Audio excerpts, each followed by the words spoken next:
আসসালামু আলাইকুম বন্ধুরা, আমি আজকে তোমাদেরকে ছাদ কৃষি দেখাবো। দেখেন, এখানে একটি পেঁপে গাছ, একটি টবের ভিতরে একটি পেঁপে গাছ লাগানো হয়েছে। দেখেন, গোড়া থেকে পেঁপে হইতে হইতে এখন মাথা পর্যন্ত আসছে। মাথায় কত সুন্দর পেঁপে হয়েছে, মাশাল্লাহ। এখানে দেখেন লাউ গাছ, এখানে দেখেন টমেটো গাছ, কত সুন্দর টমেটো হয়েছে।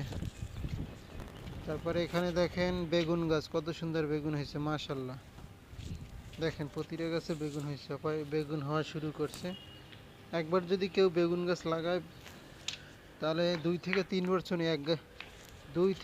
বছর এক গাছ থেকেই খেতে পারবে।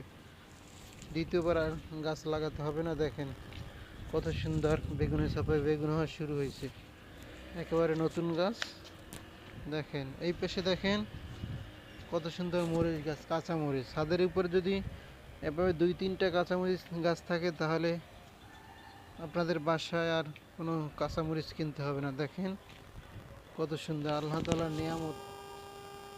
দেখেন আল্লাহ তাআলার নিয়ামতের কত শুকরিয়া। আল্লাহ তাআলার নিয়ামতের শুকরিয়া আদায় করে শেষ করা যাবে না। দেখেন কত সুন্দর, প্রচুর পরিমাণ কাঁচামরিচ হয়েছে। দেখবেন প্রতিটা বাংলাদেশের 8টি বিভাগের ভিতরে যদি শিক্ষিত দিক দিয়ে চিন্তা করি, তাহলে বরিশাল বিভাগ 1 নম্বরে। শিক্ষার হার বরিশালে বেশি।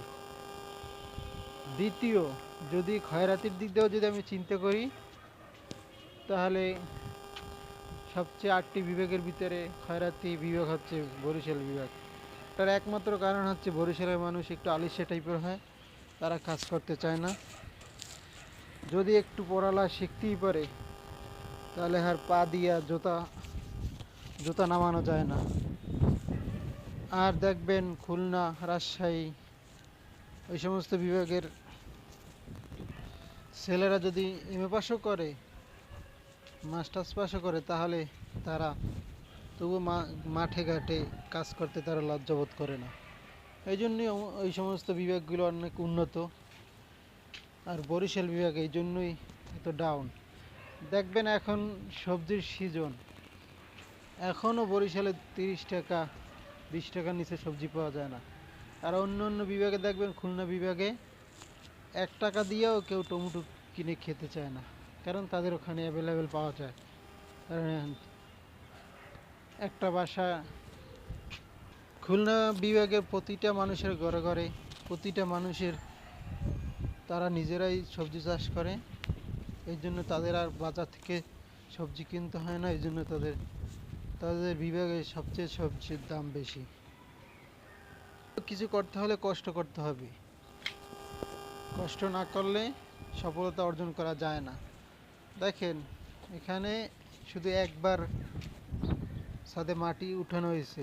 যতদিন এই ছাদ থাকবে, ততদিন এই ছাদ থেকে সবজি খাওয়া যাবে। আপনাদের যাদের ছাদ আছে, তা আপনারা এভাবে করতে পারেন, এভাবে করতে পারেন। দেখেন কত সুন্দর ছাদ কৃষি। দেখেন ছাদের কোনো সমস্যা হবে না, কোনো সমস্যা হবে না। আপনারা এভাবে করে তারপর ছাদে আপনারা সবজি চাষ করতে পারেন ইনশাআল্লাহ। দ্বিতীয়ত, আমার নিজের কাজ আমি নিজে করবো, তো লজ্জা করার কিছুই নাই। এখানে লজ্জার কিছু নাই। যদি আমি লজ্জা করি, তাহলে আমি নিজেই হেরে যাব। কষ্ট করি, জীবন গড়ি। আসসালামু আলাইকুম ওয়া রাহমাতুল্লাহ।